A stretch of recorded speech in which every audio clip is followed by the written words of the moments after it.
Hey, what's up, everybody? Episode 52 of the Greyscalegorilla podcast is starting now. Say hello, Chris. Hi there, everybody. How you doing, Nick? Hey, feeling good, man. Where are you at? You're in a very strange location. We've never seen you before. I'm still in I'm about halfway through my road trip here, and I'm in Salt Lake City now at my good friend Pete and Amanda's house, and so they graciously let me record this podcast and in their beautiful home here. So we got some snow going on out the window there. Whoa. It's gorgeous here, and taking some time to talk some 3D. What's been going on? Great. Awesome. Well, we don't have any snow here. In fact, we haven't had snow here in the Chicagoland area in a long time. I feel like the end of December. Yeah, I mean, it's been a really weird winter. If I look out my window, which you can't see because it won't expose for it, but it's been like 50s, 40s, even hit 60 at one point, which is pretty amazing because I don't really like snow. But yeah, so what's going on, guys? What's new in your lives? Oh my gosh. Let's see. I've been kind of in between work and skiing and brainstorming some big projects we got going on. That's been kind of my week. I know we're working on a little fun stuff behind the scenes with Signal. I know we teased it a little bit. Was it last week or 2 weeks ago? But I was finally able to play around a little bit more with it too, and I'm really excited for that update. And then, yeah, LUTs as well. Been playing more with LUTs and excited to get that out to you guys. So stay tuned for some of that. What have you guys been up to? LUTs.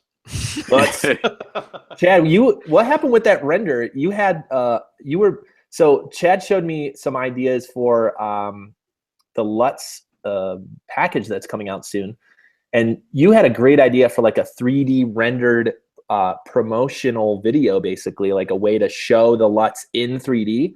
But what happened? There was some rendering thing you were telling me about. Yeah, so I started off like I'll get more into the whys later, but we trying to make promos for our tools and just kind of fun ways to get people excited about stuff that we're doing. We did it with Link.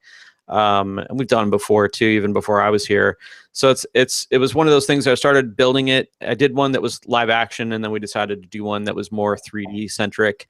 And I went down a path and I want to hear what's going on with Chris before I take up a bunch of time. Oh yeah, you're going on to the real topic. I don't know. I'm not doing anything. I've just been working on Signal.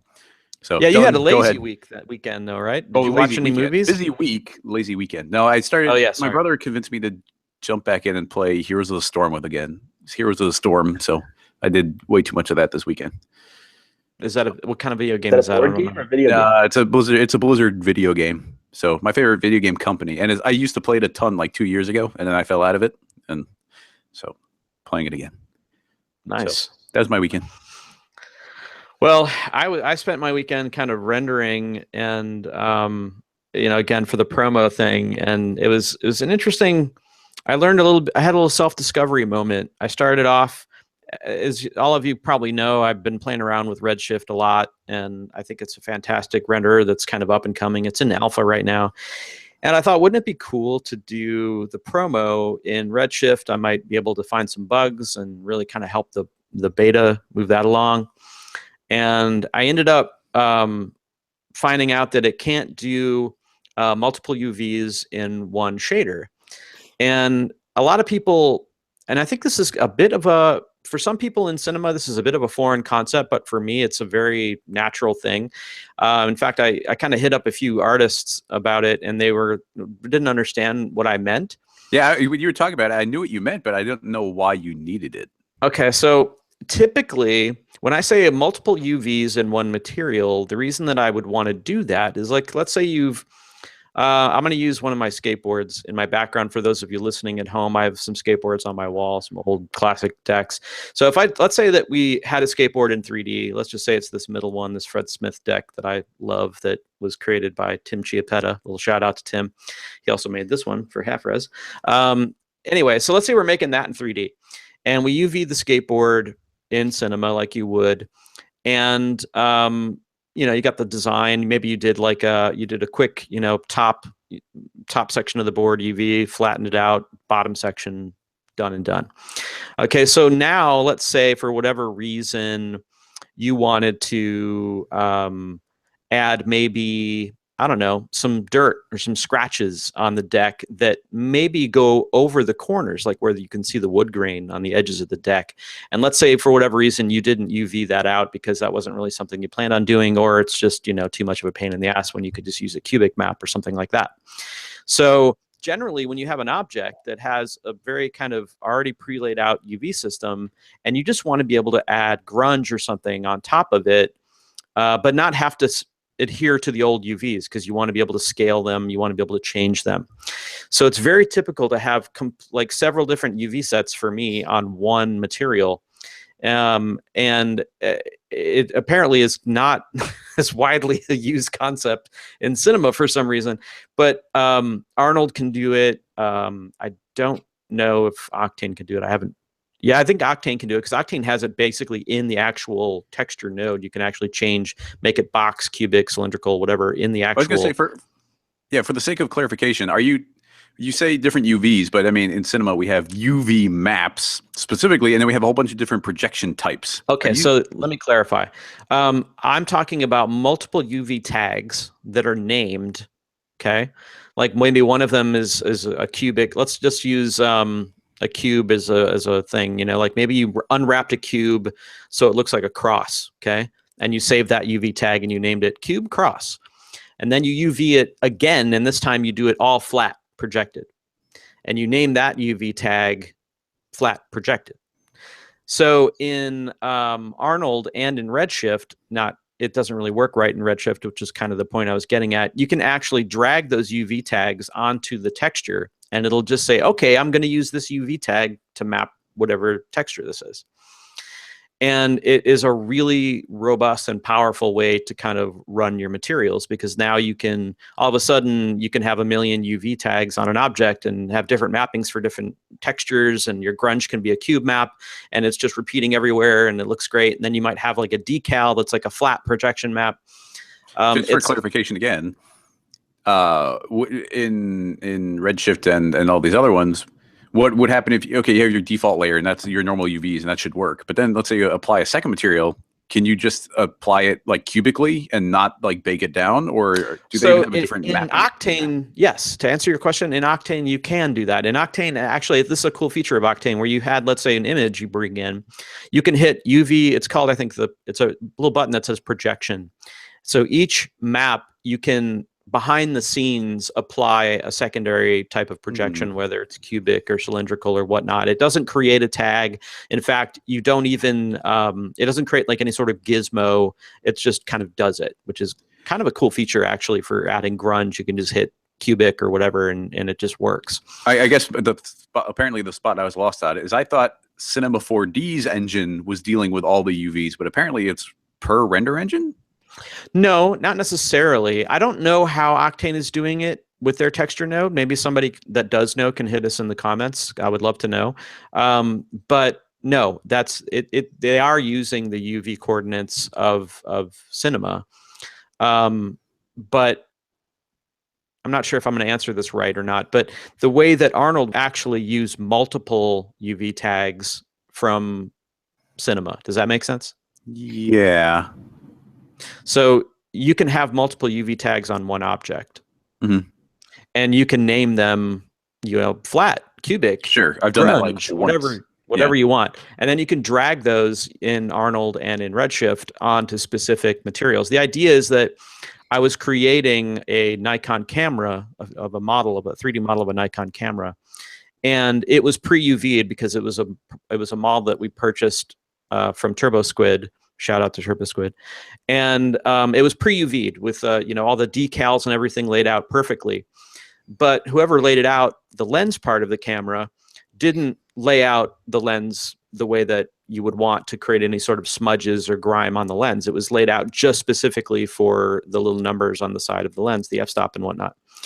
So I had a choice. I could either re-UV map the entire thing, or like what I would normally do is just add another UV, make it cubic, and that will be where my grunge lives. My grunge will live in the cubic, and my the numbers of my f-stop will live in the normal UV tag. Does that make sense so far? Yeah, I guess so. Yeah. Oh yeah, totally. Like this is not, and right now I'm learning that this is not a typical workflow for Cinema 4D yet. It is a very typical workflow in every other 3D program, which is, you know, maybe why Cinema needs to completely redo their UV system, or at least update it. Anyway, the bottom line was Redshift had the ability to do it, but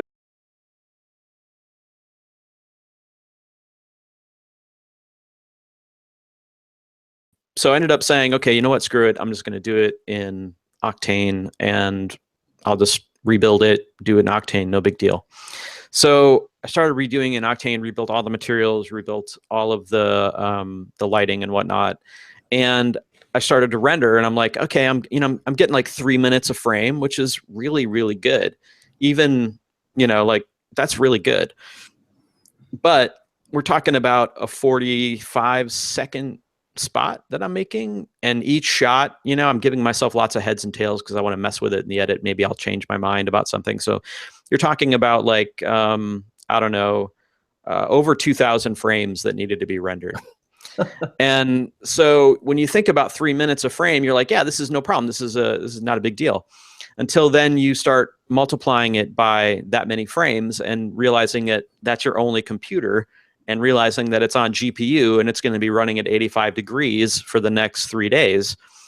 And I started thinking like, oh my God, like this is not very sustainable for me on this job. Like I don't want, number one, I don't want to tie up my machine for 3 days rendering, because I've obviously have other, you know, other GSG work to do.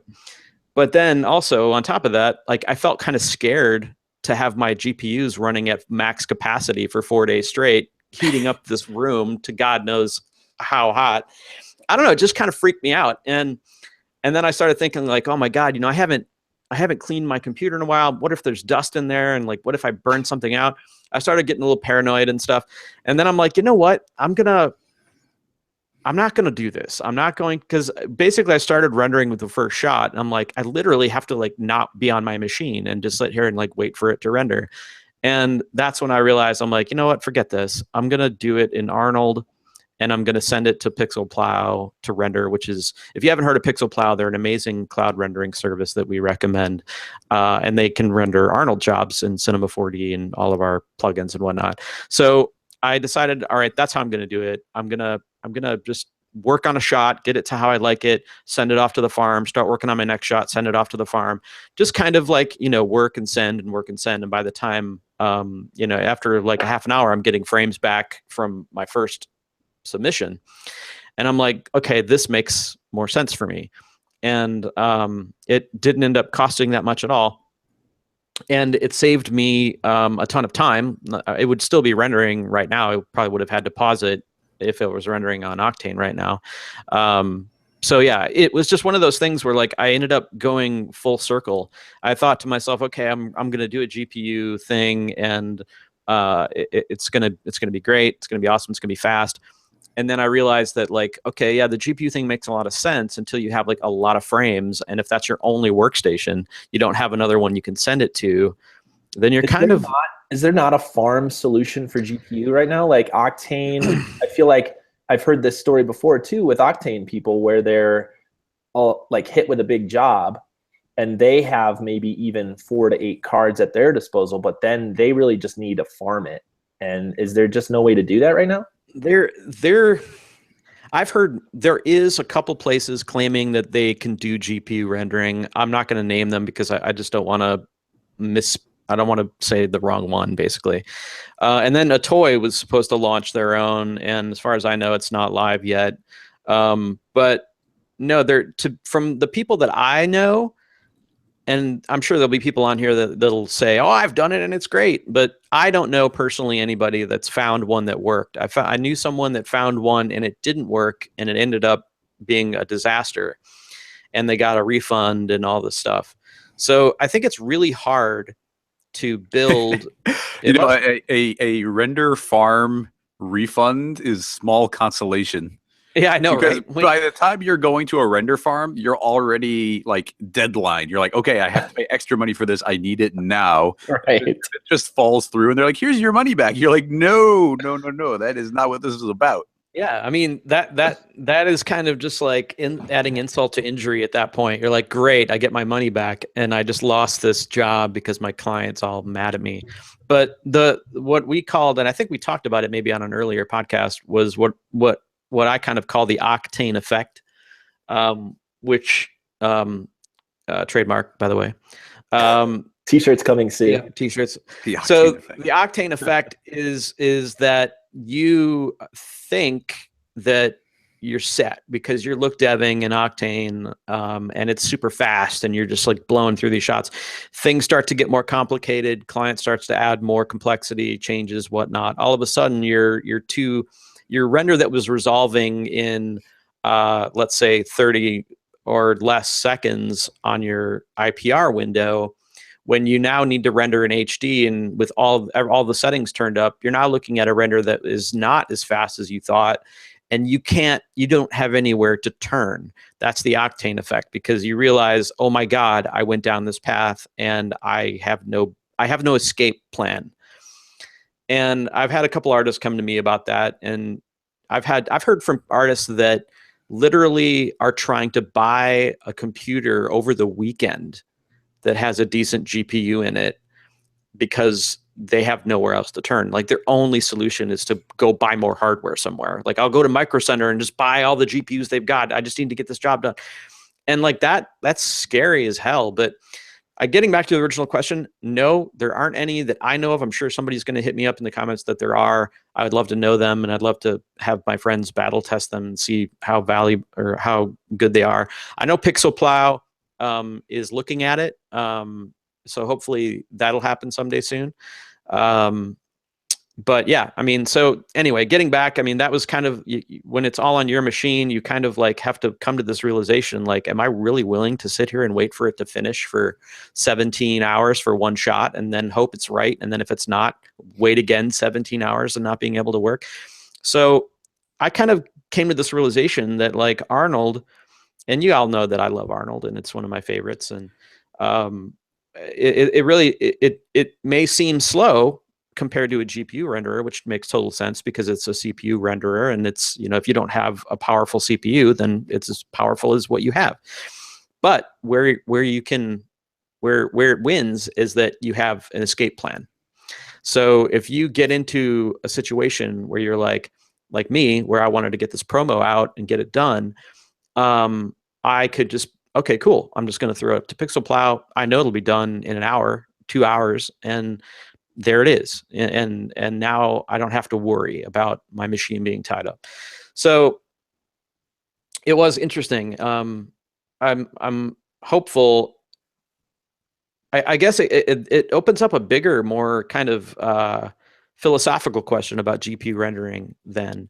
If GPU rendering is not as powerful as people might think in a production environment, obviously it makes a lot of sense in different environments, but a shot base where you have to deliver really, you know, hefty shots and a lot of them, is it something that's a good idea if you have no exit plan, if you don't have the farms will catch up soon? Like if this is the way that everything's going, I mean, is there a technical reason that this isn't a thing, or is it just that the farms haven't caught up to what the users are experimenting with?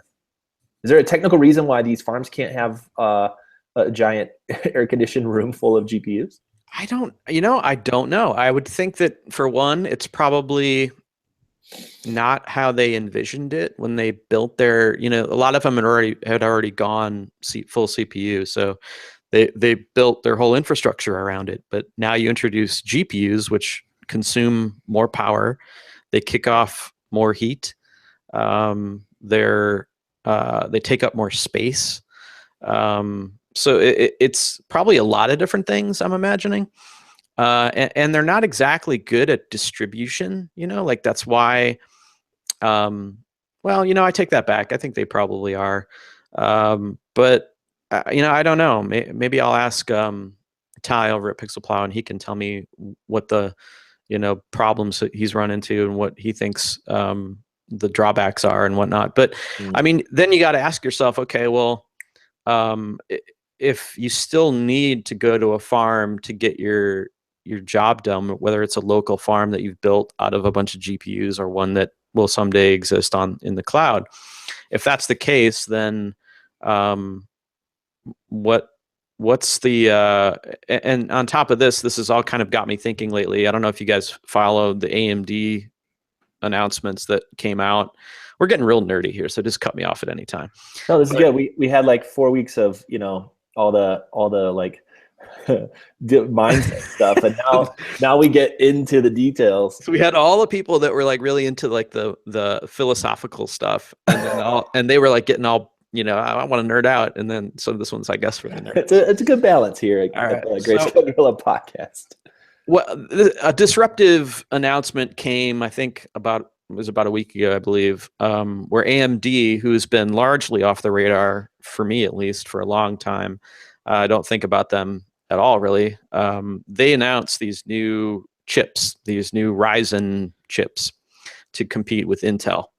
And I got to say, they look pretty impressive. I'm not going to get into the details. I'm definitely not that much of a hardware geek, but like it was basically saying that you could get these pretty fast 8-core chips, hyper-threaded to 16 threads, for half the price of an Intel chip.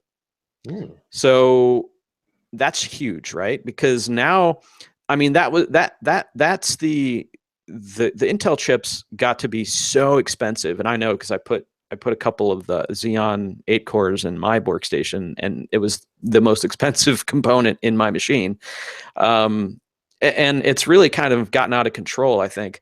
And I think AMD is kind of like, we're going to disrupt this whole thing, and we're gonna sell our 8-core 16 thread chips at like I forget what it was, like 4.5 gigahertz overclocked maybe to 5, I don't know, for $500, which is crazy cheap compared to the 1,200 or whatever it cost an Intel chip. So why is that? Why am I even talking about that? Well, because now all of a sudden, in my opinion, it kind of makes CPU rendering like not dead. Like all of a sudden, like half. You get double speed now. Like yeah, like for the same price. It's interesting because, like everybody and myself, like I think that GPU rendering is definitely the future, but then AMD comes along and they're like, hey, wait a minute, like we can do these chips for so much cheaper. And now all of a sudden you can get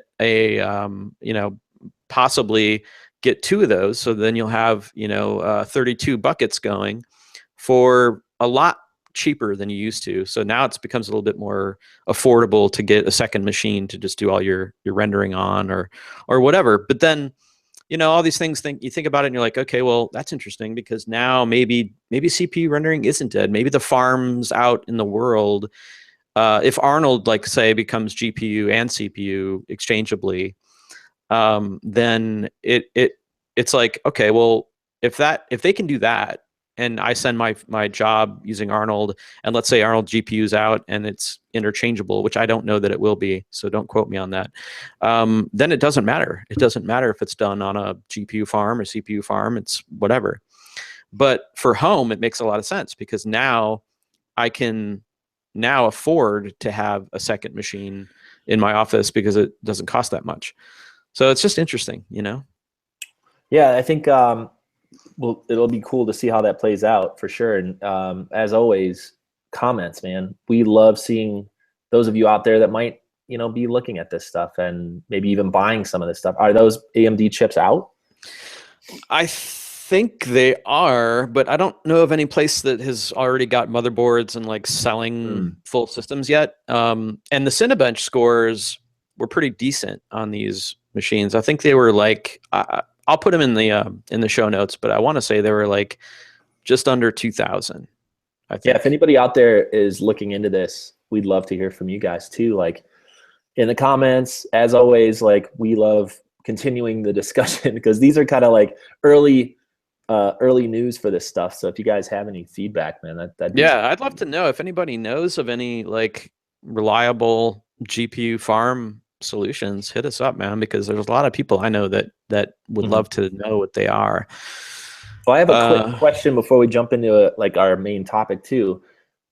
If you're in the middle, like it sounded like you had the project done, and then you went to render it, and then you kind of almost flippantly said like, "Oh, I'll just render it here." Like, how long did that process take to transfer textures and lighting and all that stuff and all the looks? Because I saw some of the renders you were doing; they looked amazing, and it's like a very beautiful render. How much work is it, and how much tweaking is it to go, well, I'm not going to do this in Redshift. I'm going to go do it in Arnold instead.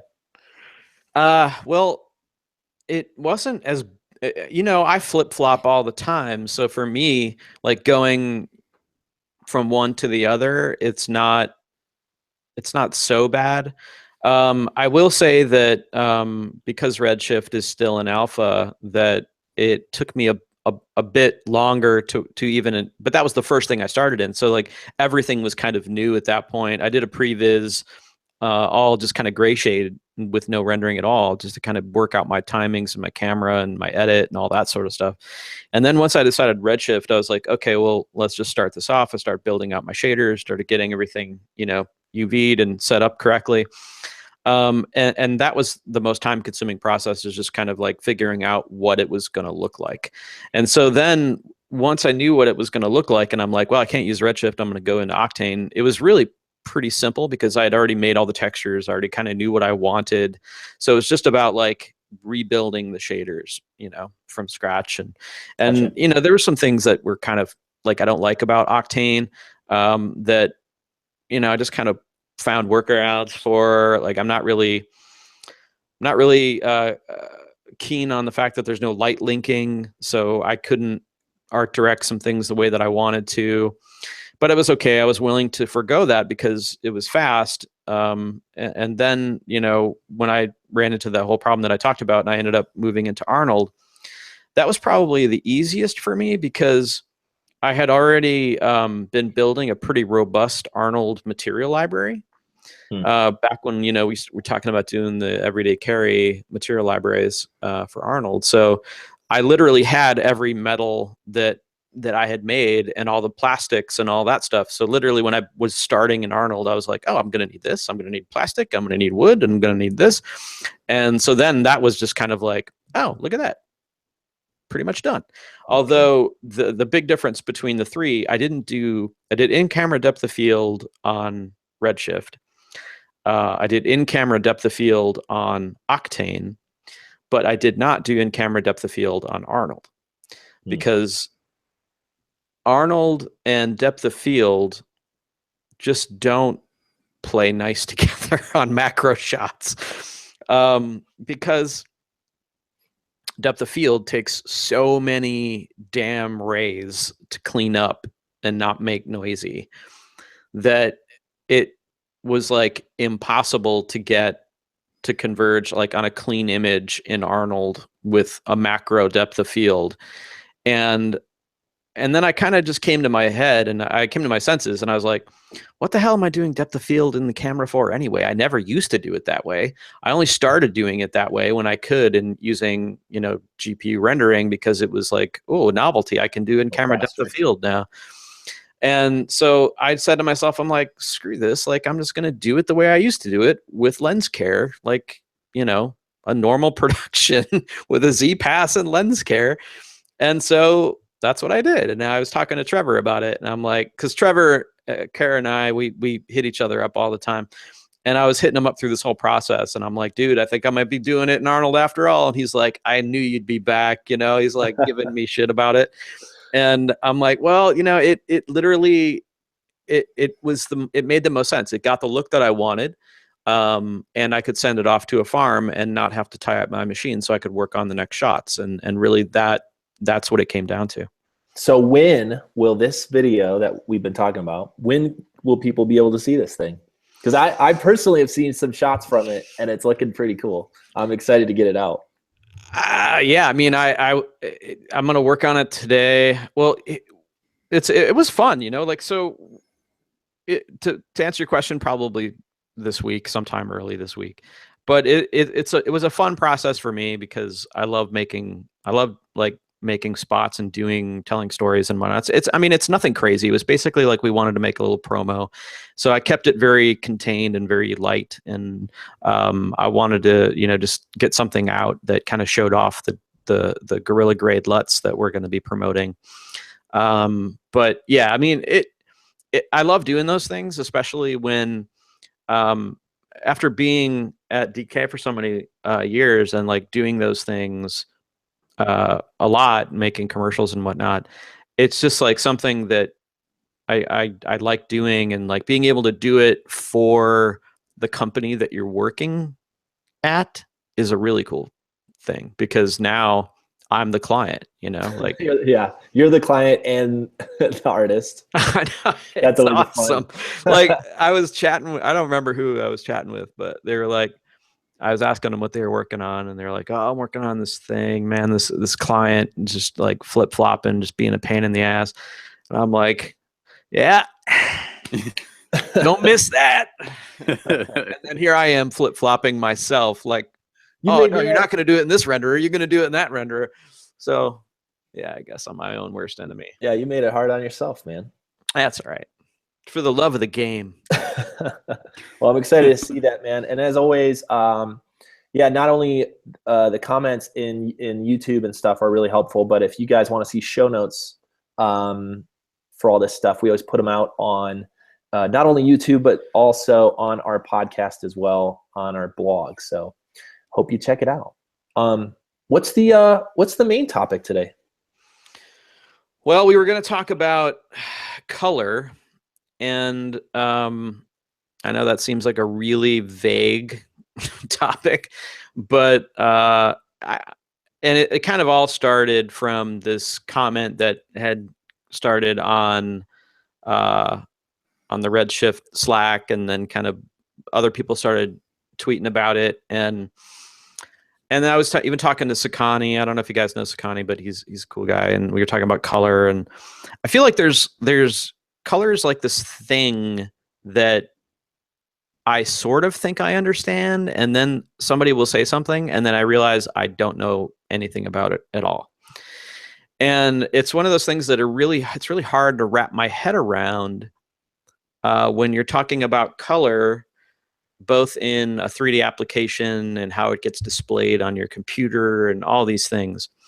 And it started way back when linear workflow was kind of introduced. Yeah, when linear came out, remember that, Chris? I think we were at a Chicago C4D meetup, and I think I was actually presenting the week that the linear stuff came out. And there were so many questions about it, and it took me so long to even start to wrap my head around it. And the gist of linear, as far as I understand too, is computer monitors were lying to you for years and years and years because of basically the simplicity of how they built computer monitors to like display text. They didn't really keep in mind that we might put photos and videos on a computer monitor back then. Those specs for computer monitors continued through for years and years and years, and to today. So far that as they built 3D packages, they didn't keep it in mind that it's not displaying very true. And I'm already messing this up. You guys could go check out the old school linear video stuff. The good news is today you can mostly ignore it because they basically re-corrected it in the 3D applications. Basically, right. All the translation is being done for you. But that alone, understanding that your computer is speaking in different colors than your monitor is already confusing, right? Your computer's doing different math than what you're seeing. So you add that on top of all this other stuff you guys are talking about, and it's a very confusing space. But dude, it's so confusing. Yeah, I remember when I discovered like what the linear workflow was.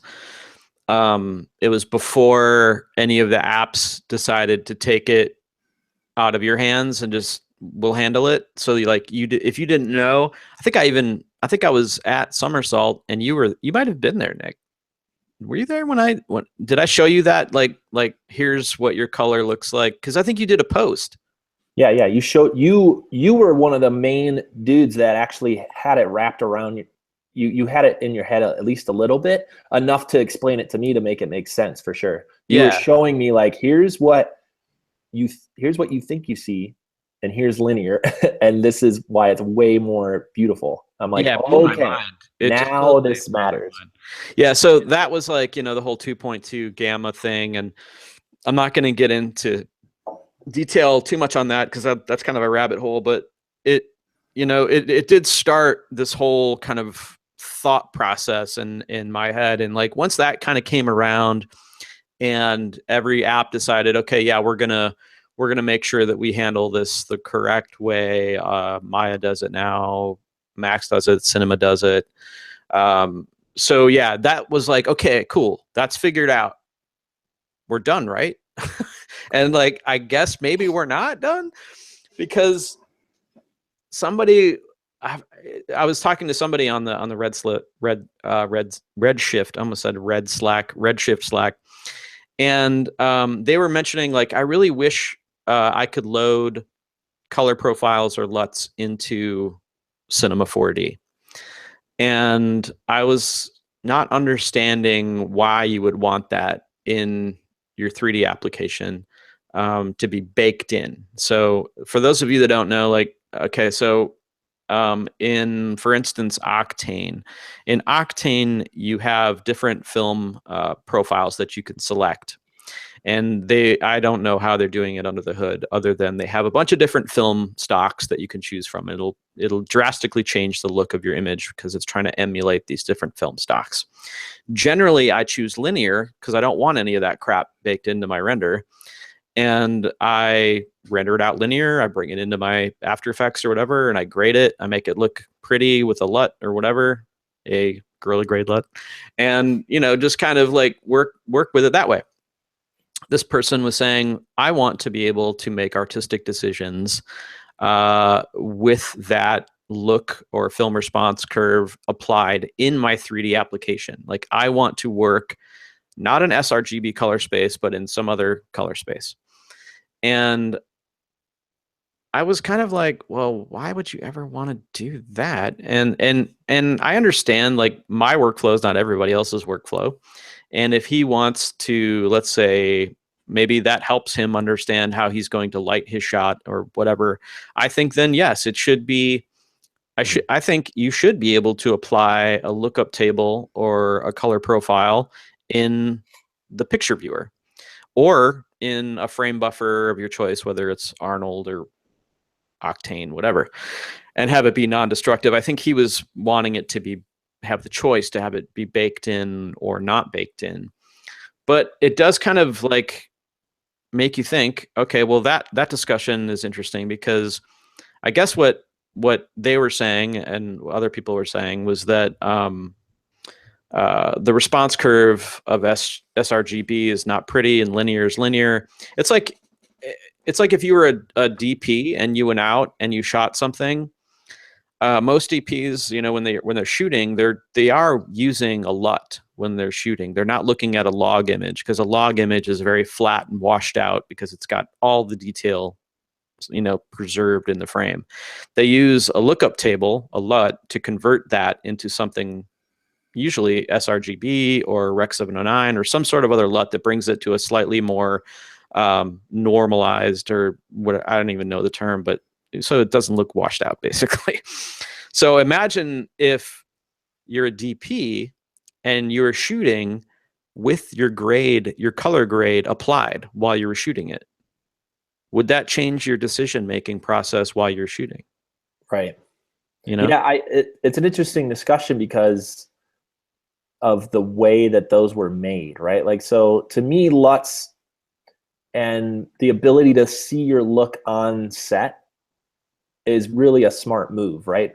This lookup table, the ability to see your final look on set but not bake it in, is a totally realistic, like a great thing to have, because you're right, it is washed out.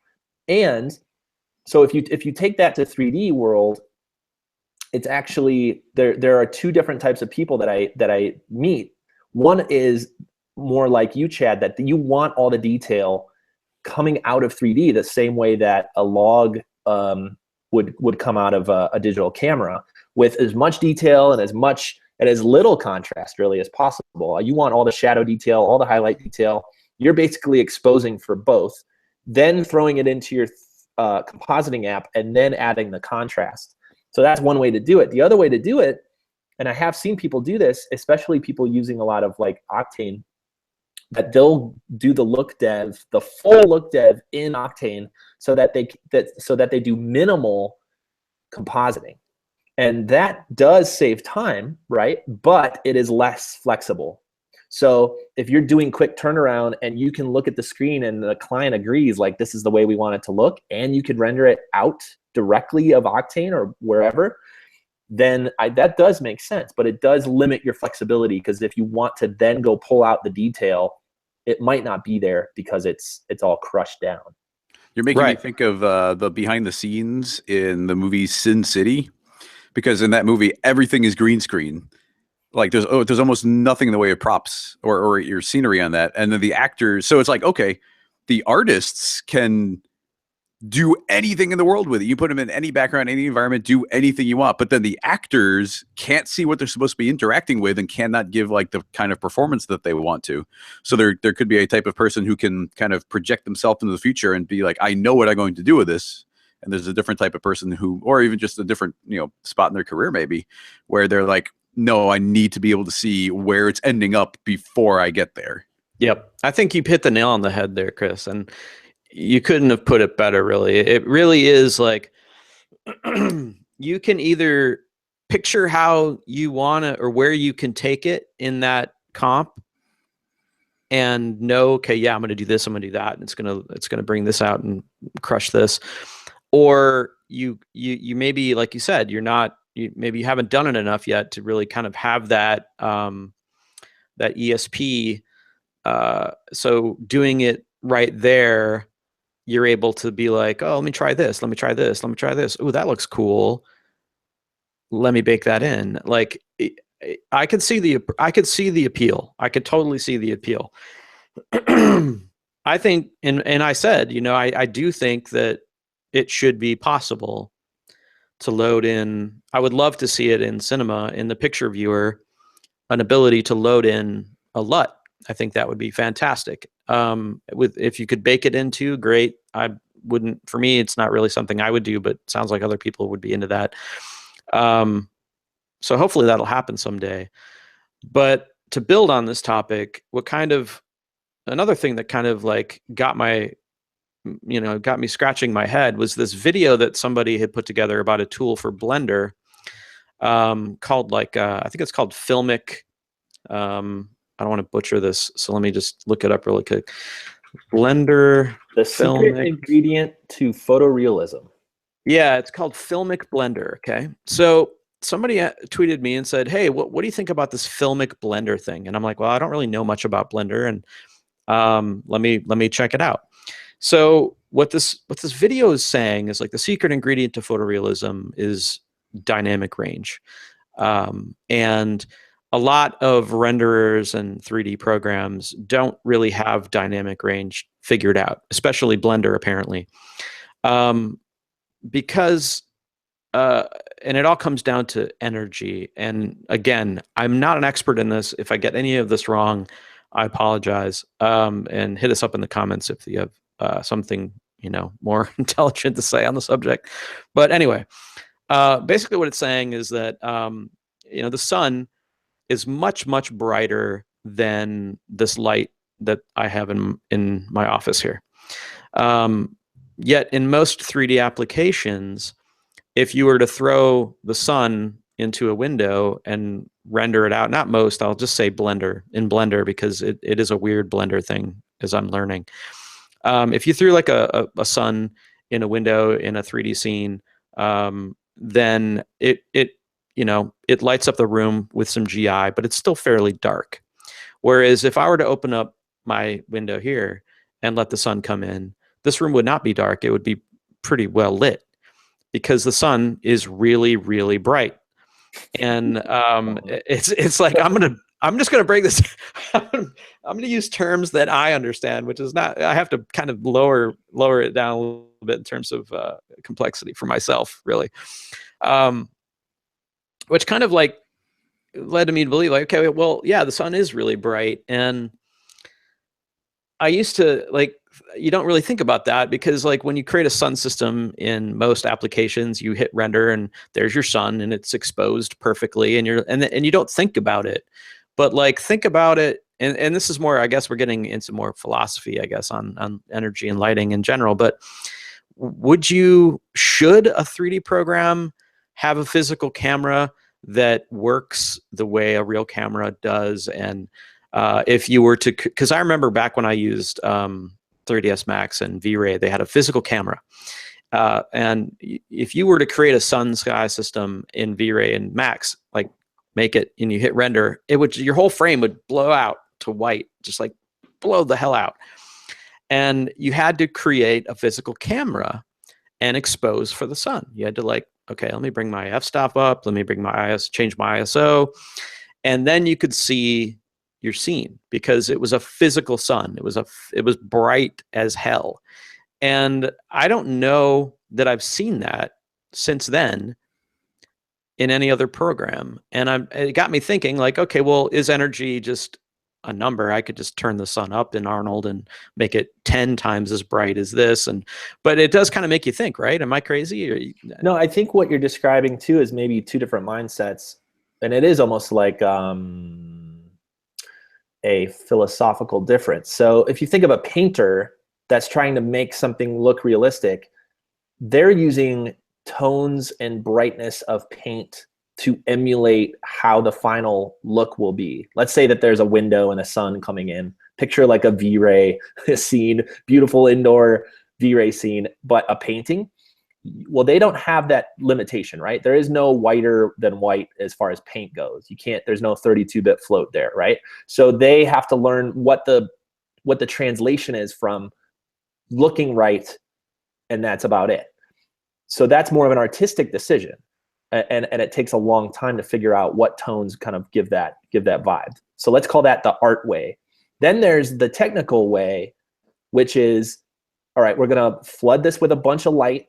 We're gonna put we're gonna measure how bright the sun is. We're gonna put that physical light in the scene. We're gonna make it that bright. We're also gonna put this lamp over in the corner and measure how bright that is, and then rely on realistic rendering solutions to kind of do the math for us.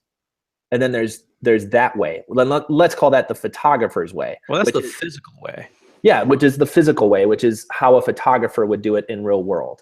So I think you might be bumping into how different artists think about this. And so sometimes, like, for example, I'll use a fill light to kind of fill in the gaps and brighten up a scene. That is not realistic. That is not how the real world works, where I could just add a light everywhere at once. That's unique to 3D.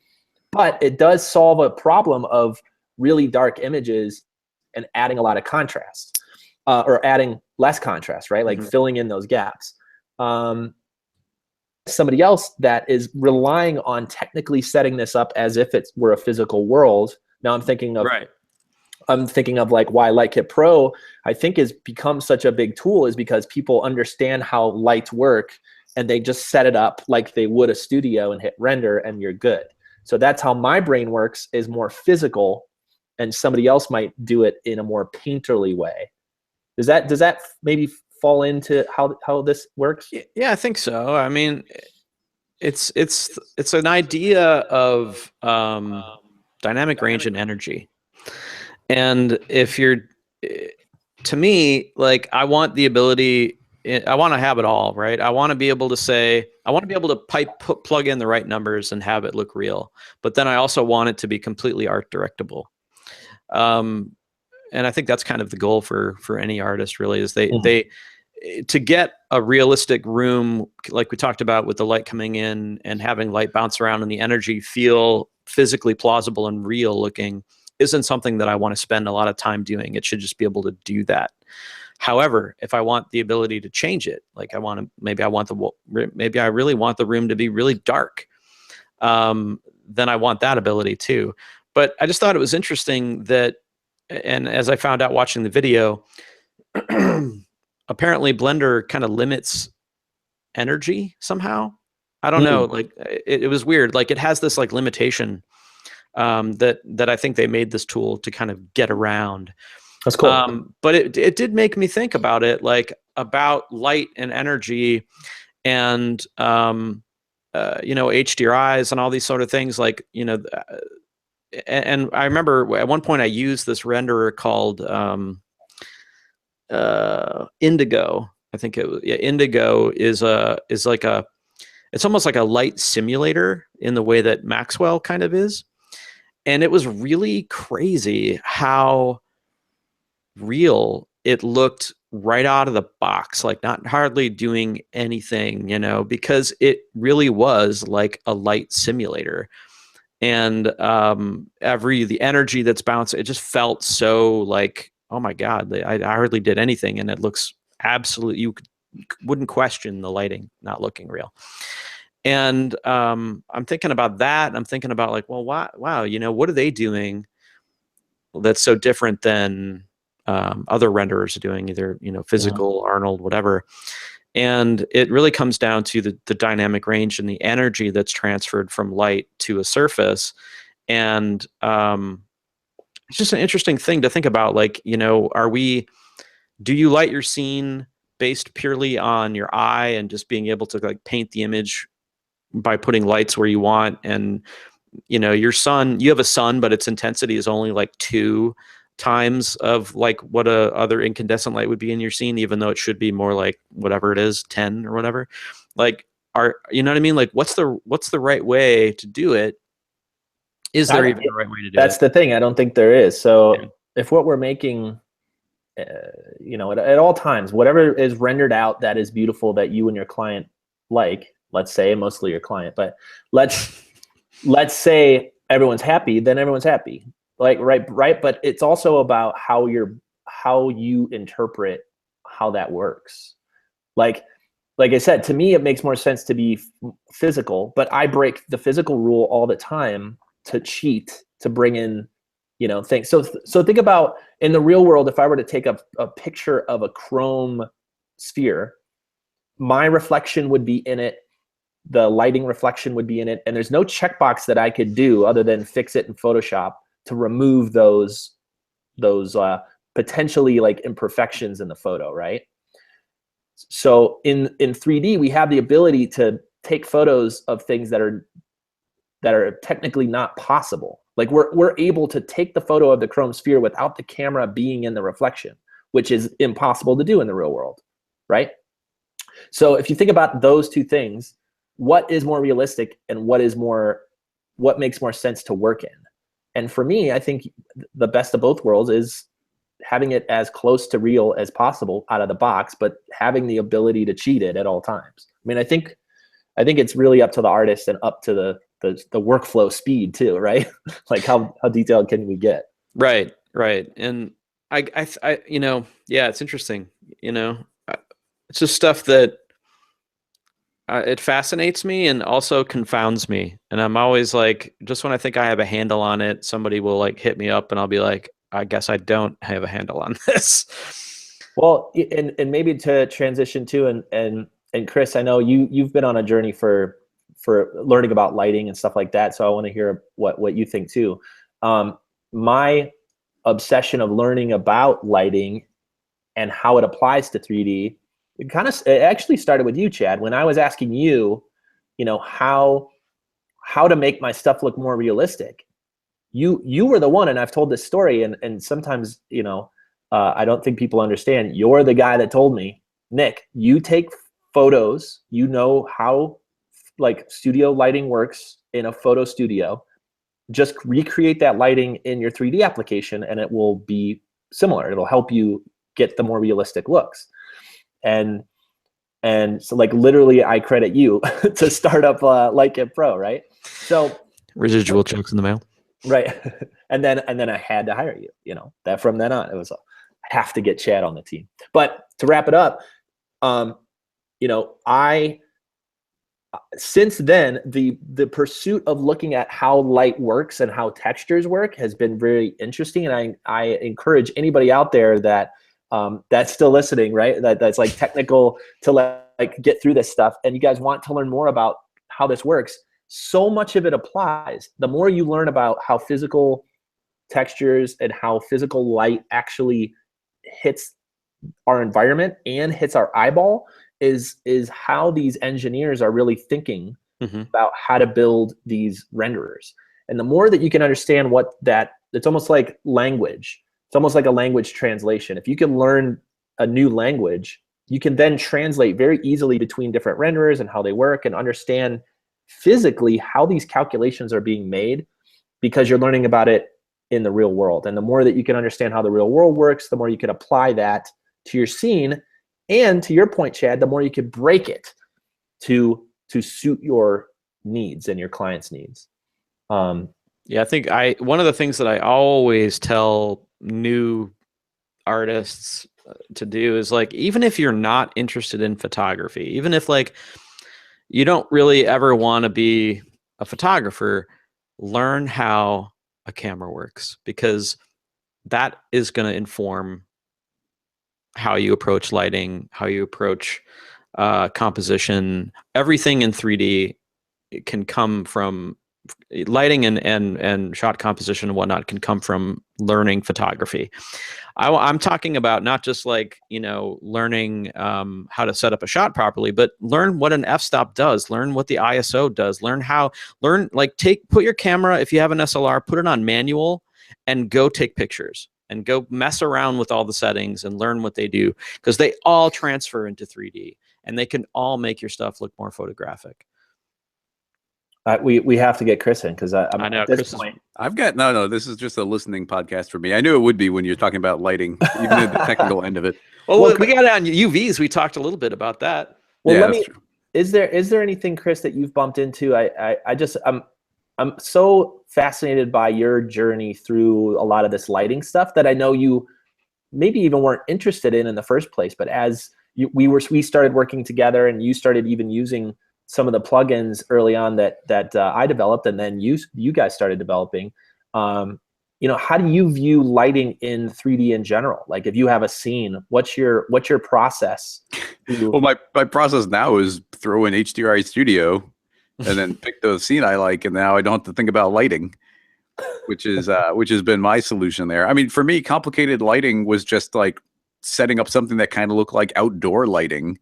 Like I can't. It's not a good variable for me. Like I don't tend to go for the super pretty renders. I like the technical aspect of it. So then it turns into like, oh, I've made this thing. I just need to throw in some lights, because that's not the part I'm interested in.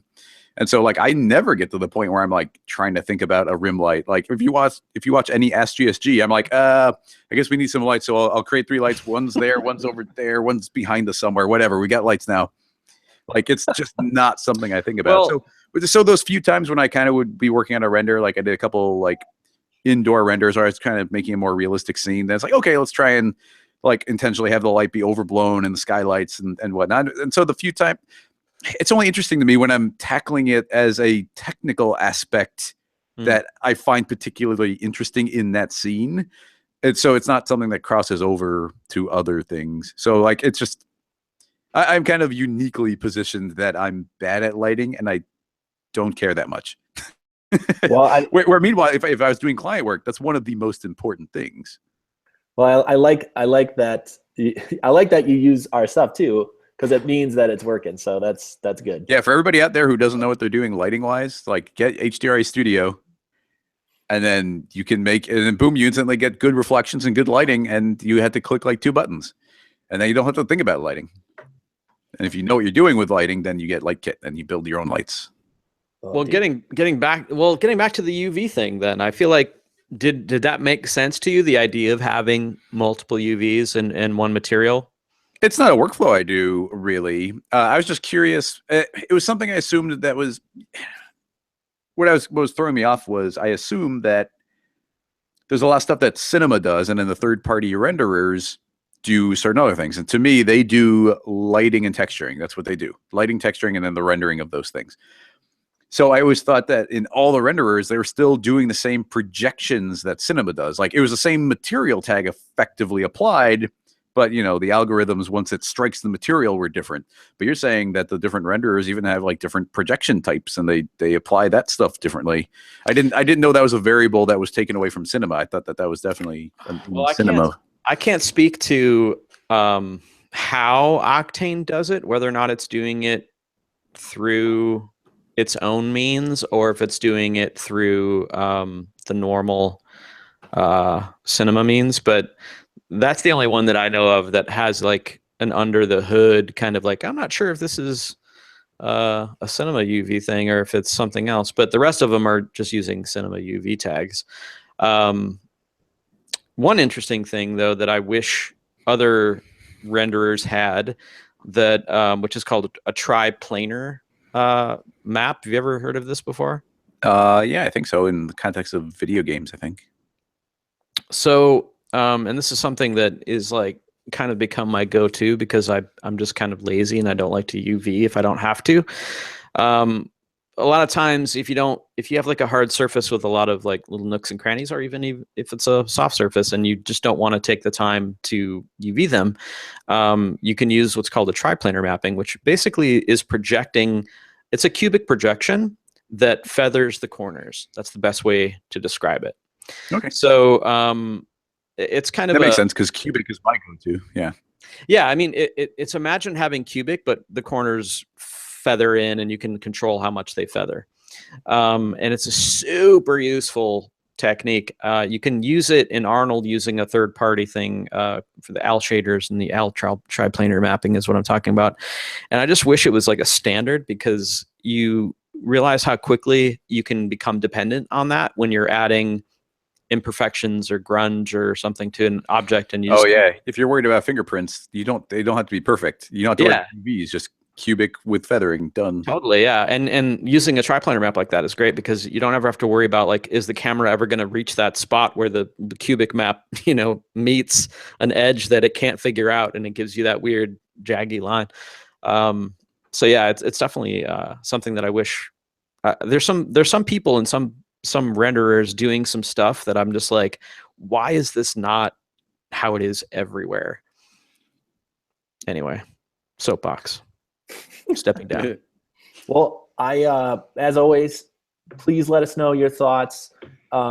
This stuff, let us know too about this technical stuff, because I think it's interesting to be able to dive into these things. Let us know what you guys think of this format as well, because I think every once in a while, talking about some of these bigger issues, I don't see this stuff being discussed very much. So hopefully there's some value in it, and you guys let us know too. Yeah, I'm curious about the breakdown of the people watching, because there's so many different things. Like I think we got like 3 styles right now. We've got like the philosophical ones where it's kind of like life hacks and what we think about things. And then we have these type where it's just like the highly technical, nitty gritty specific things. And then we have like the AMA or kind of rapid fire ones where we're like hitting as many questions as possible and just kind of bouncing around.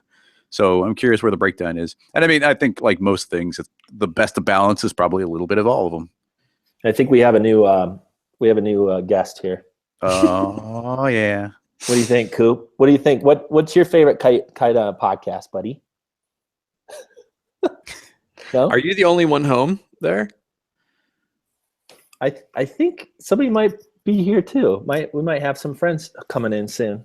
I just think it's awesome that dog is just like hanging out by you. He's been borrowed a dog. I've been petting a dog the whole podcast. And drinking. Oh, hi, buddy. This is Coop. Chad's dog's name too. We got 2 Coopers.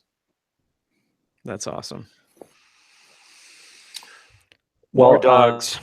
More dogs always, on the podcast. And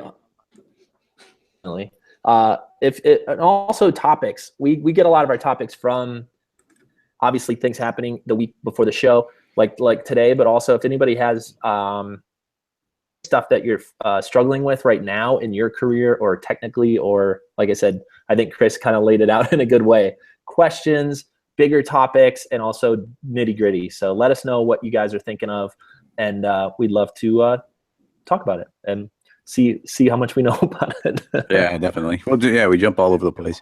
I'm looking forward to a month from now. We're gonna finally get a podcast. Not a that's podcast, but talking about past April Fool's Days and pranks. Dude, NAB is coming up. It's crazy. Yep. So we'll let's make sure we talk about this next podcast at the beginning, but we will be at NAB. If you're going to be at NAB, come find us. We're going to be at the Maxon booth. We're actually a partner booth with Maxon. So come find us if you're at NAB, and let's make sure we talk about that next week as well, and some of the things we have planned. So we're excited to be at the Maxon booth as always. Thanks to Maxon US for having us, and yeah, we'll have more news very soon about that as well. Yeah, but that's not until late April. So Yeah, stop freaking me out thinking I have to plan my presentation. No, but people have to get their plane tickets, man. If they're gonna go and hang out and come to NAB, you know, we gotta announce early. That's fair. That's fair. We got time. We got time to do our press. We got to make our dinner reservations now, man. That stuff fills up. That's right. Cool. Well, I think that's it for today. How's everyone feeling? I feel good, man. Let's, you know. I'm gonna see. I put it in the podcast notes. I put a name for the podcast. I'll see if Chad actually follows through with it. I'll as long as it's not too raunchy, I think we'll be good. Cool. All right. Well, you want to give us the old goodbye chat? I like that you start and end it. I think this is good. I think you got the right voice for it. I've also got the stop broadcast and go broadcast button, so that probably helps things too. All right. Oh, we might have a guest next week as well. Don't want to tease it too much because maybe they can't make it. Yeah, we haven't run it past them yet. But guest next week because Nick may or may not be with us. Is that right, Nick? Yeah, the schedule is a little rough out here. It's mostly about Wi-Fi at a certain point once we get on the road more. But yeah, stay tuned. Stay tuned for more guests and on the next Greyscalegorilla podcast. Bye. Bye.